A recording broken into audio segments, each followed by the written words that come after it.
Are you guys ready for this? I want to take a second and remind you there's going to be opportunities where I'm just going to pause and hold the space. And if you want to stop the recording to give yourself more time, you can do that. Before we jump into this week's topic, I want to ask, have you taken time to practice your acknowledgments of yourself and others? Would you like to pull out your journal right now and set your timer for 5 minutes, pause this tape, and just write down and acknowledge the challenges that you've been encountering this week, the fact that you're still in it, the awareness that you're gaining, the things that you've done and accomplished, the way that you have acknowledged other people and loved them well, the commitment that you have to your goals. This is a sacred space and a powerful practice to remember that we can celebrate every step of our journey. And so go ahead and take that time for yourself now.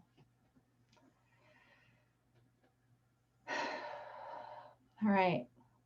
Today's topic is love. And we are going to unpack a distinction between love and fear. Both of them utilize our creative ability.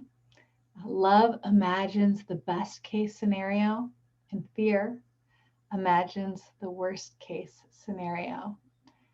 They're both emotions. And so when emotions are ruling us, oftentimes the facts don't matter. Not always, but oftentimes our emotions are the fact. And so if you believe that there is danger, whether or not danger exists, that fear will propel your imagination and help you to create all kinds of fantastically wonderful, creative, worst case scenarios. And you will be driven by fear. Now, sometimes that motivates people. High performers oftentimes will use fear and shame to kick their own butt to get things done. But as we've been learning together, that will lead to burnout, dissatisfaction, and really, I want to say not meeting our potential. So how do we utilize love? How do we ground into love? Well, love is also an emotion. And when you're in love, anything is possible. It is a renewable source of energy. And if you can continue to fuel those fires of love, you can go on and on and on. And it's quite beautiful. So I want to start with asking you to remember what it is that you're up to and committed with in your life, relationships, health, or career. We've been taking the last 10 weeks together to really craft a vision that thrills us, a vision that we are in love with. And I want to ask you, I'm going to share my screen here. If love is an action, and I'm going to say love is an action, then I need to find my screen here that I want to share. Bear with me. If love is an action, how do you love yourself and how do you love your vision? Okay. We're going to give about 60 seconds here to consider what are some ways that you love yourself and what are some ways that you show love to your vision and what it is that you're up to. On your mark, get set, go.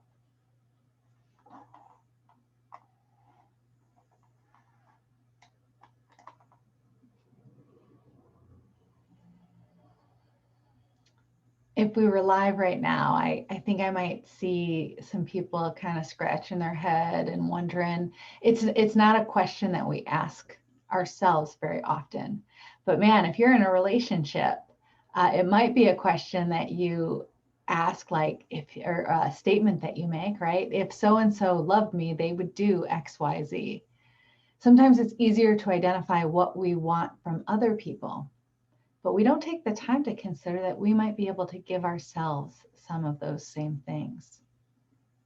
Did that spark any creative juices?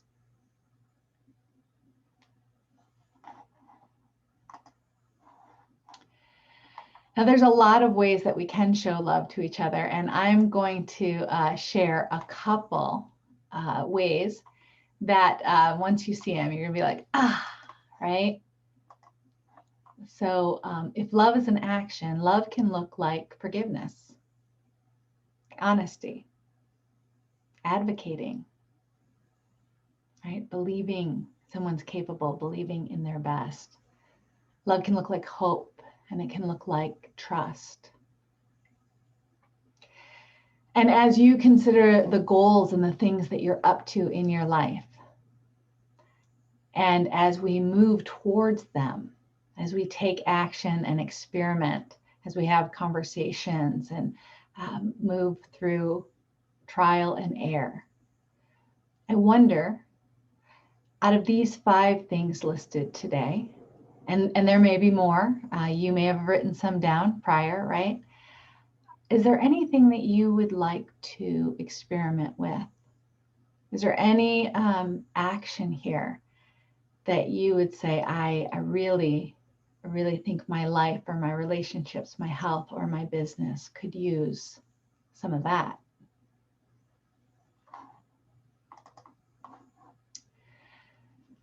Yeah, in order for love to continue to be a resource, we have some responsibility to fuel it as well, to help it become the potential that it is. Now, I always like to play with what might get in the way of utilizing this fantastic resource of love. And there's a lot of things that could get in the way. But right off the bat, I am going to go ahead and I'm going to share this one here. Boom. Yeah. When things don't work out, when we're chasing after new ground, when we're experimenting and we experience failure, or perhaps, well, just difficulty, challenge, struggle, stress, we have a tendency, one of the first things that we do, we have a tendency to blame.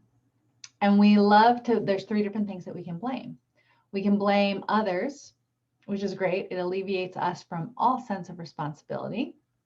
However, as we've been learning, that victimizes us quite a bit. It puts the power in other people's hands. Now, sometimes there's some truth to owning responsibility, but we're just talking about that knee-jerk reaction to blame.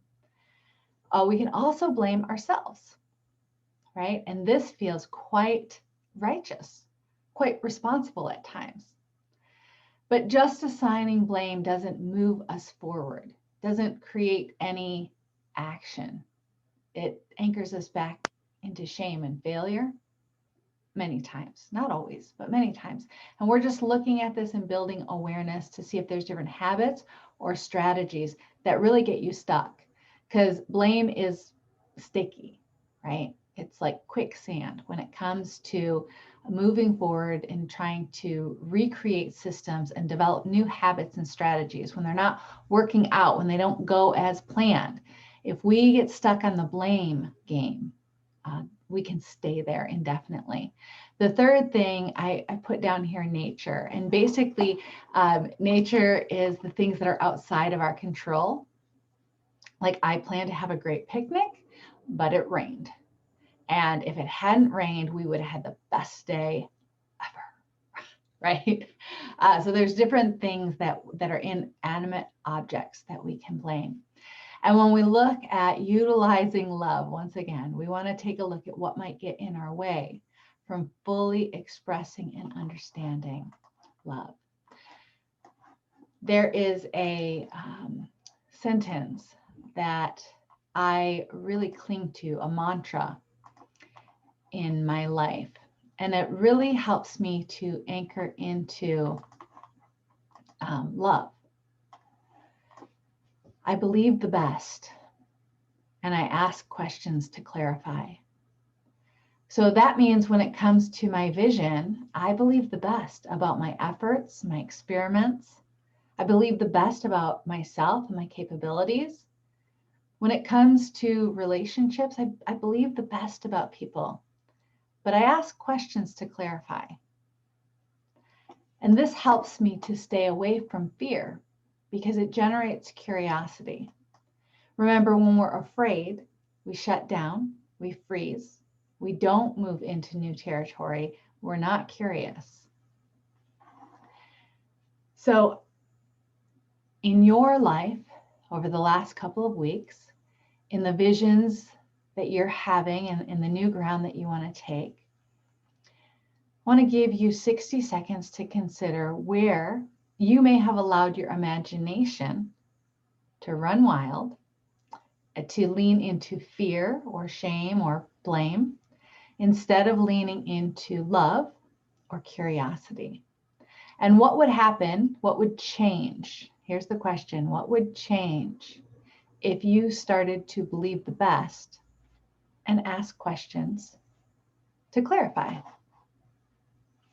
On your mark, get set, go.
Okay.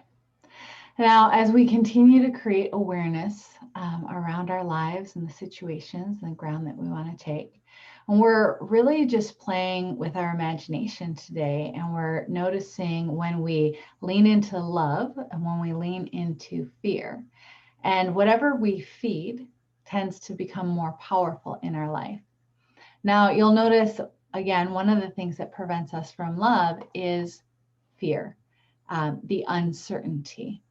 There's a scale that I like to invite people to play with. Let's say that you have a certain fear. Notice, well, you can, on a scale of 1 to 10, objectively, like 1, it's kind of like a baby fear, right? And 10, it's like, I'm scared out of my mind, scared to death, not doing anything, right? To just see how big this fear is. But there's another way to evaluate our fear. And we start over here with, it's like, I'm not really sure if it's even like when I stand back and think about the thing I'm afraid of, it's like, I don't even know if that's a real fear. And then it moves over here to like, well, it's a possibility, that thing I'm afraid of happening. Yeah, it's possible that it could happen. And then it's like, it's probable that it'll happen. And then it's like, it's pretty certain that it's going to happen. But then as the intensity, the reality of like this fear starts to grow, you start to go, well, there's some uncertainty about it, right? And then you're like, well, wait a second. I don't know if it really is that bad, like if that would actually happen. So we notice on the two ends of the spectrum that they're basically the same. On this end, we're like, well, gosh, I just like, now that I've thought it all the way through, this big, huge thing, I'm not sure that that's possible. Like that fear might be irrational. And over here, it's not like an irrational fear, but it's just like, well, it's not really even worth, I don't even think I should be afraid of it, right? So there's this process that we can move through in fear, and we recognize and notice the stories that we tell ourselves. Now, oftentimes when we're initially afraid, our body or our mind responds to it as a threat. When we feel fear, our brain thinks it's a threat to us, like it's harmful. We're going to go back to knowing that fear is an emotion. There's a difference between the emotion and actual danger, a threat. But if we don't slow down to consider that, we just let our brains go to work and we think it's a threat, and it usually is right over here. When we slow down and kind of process through on the scale and ask ourselves, is this probable? Is it possible? Is it certain? Right? We start to realize that the fears that we have usually are very inflated. And even if they're probable or possible, like some people are afraid that they're going to lose their job.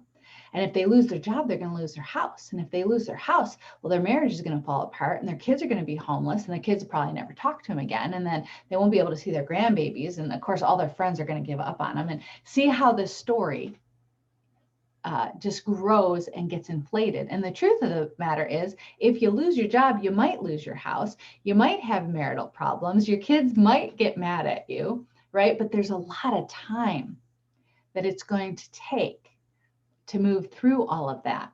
And what if during that time you were capable of getting creative and solving different problems, finding a new job, right? The reality is, you might have a couple lean months. You might have to humble yourself and ask for a loan. There might be some difficulty. You might have to sell some stuff that you really want to keep, right?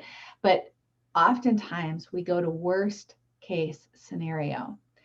And the power of love helps us to anchor into the things that we really, really value. And in that scenario, I would suggest we could anchor into our love for our spouse, our love for our family, because a lot of that fear that I talked about was wrapped around fear of losing relationships.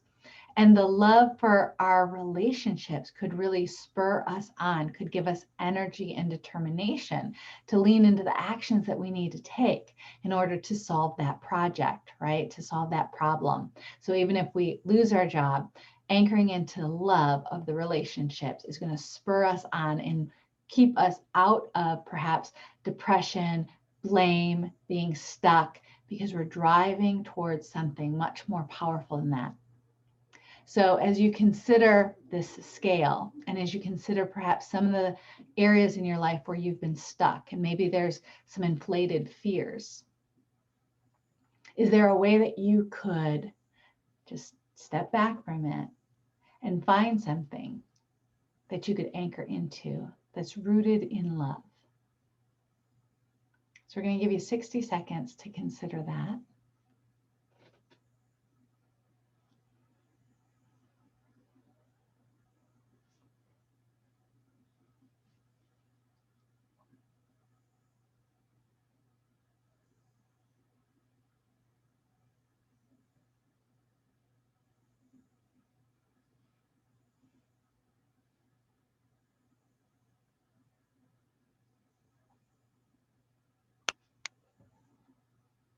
You can always pause this if you want to consider it longer.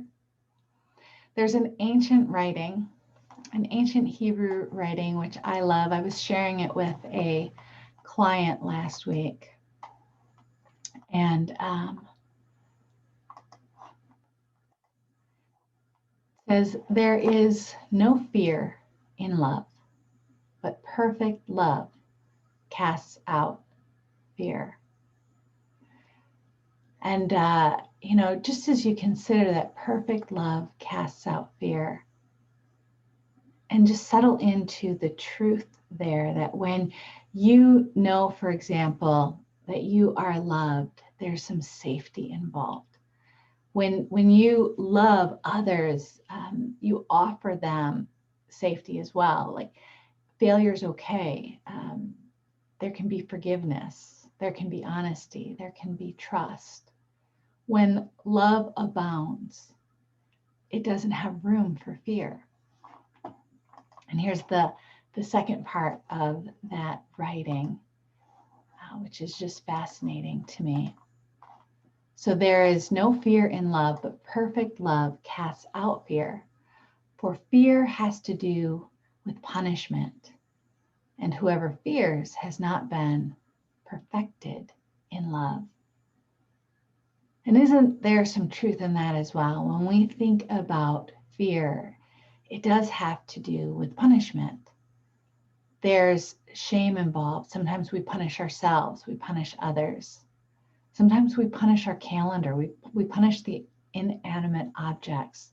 Well, I'm never going to have a picnic again, right? And so as we look back at this slide, and I combined the two. How do you love yourself? Or how do you love your vision, what it is that you're up to? Love is an action, right? And fear involves punishment, blame, shame, judgment, separation, right? The opposite of these: forgiveness, honesty, advocating, hope, and trust. And now we're not shaming or judging ourselves, but we are taking some time this week to sit back and just really create some awareness around the things that are driving us, the things that drive our action and our inaction, the things that are fueling our creativity. And I was thinking, if your life story were on a Netflix or like Amazon Prime television screen, and you got to run through the different genres, right? Action, adventure, comedy, drama, horror, right? What genre, what fuels your stories in your mind? What topics do you meditate and sit on up until now? Because we do get to choose, right? Our brain chooses what we believe, what we think about, where to play. And up until now, you may have been living quite a bit on autopilot, thinking that things outside of you were in control of your life and your thoughts and your emotions. But I want to invite you to just consider that that does not have to be the case. I recognize that this lesson today was a little bit different than the lessons that we've had. I'm trusting that it's valuable, that you're going to create value from it and awareness. And as you move through this week, I want to just invite you to be gentle with yourself and with others, to find the joy, to be patient, to be willing to listen, and to consider what would change if you believed the best about yourself, about others, even about the results that you're creating. And ask some questions to clarify. Keep wisdom in the mix. But even as we practice our acknowledgments and our affirmations, we're practicing finding the best, even in the struggles and the challenges. Have a beautiful week. I am really looking forward to our lesson next week when we get back together live. We're going to be exploring the idea that we are our listening and how we hear matters. And when we find ways to position ourselves to listen, to deepen our understanding, we can also listen to understand how we're positioned and whether or not that's working for us or against us in taking the new ground and creating the life we long to live into. Thank you so much. My name is Roberta Coco, and I'm standing with you all.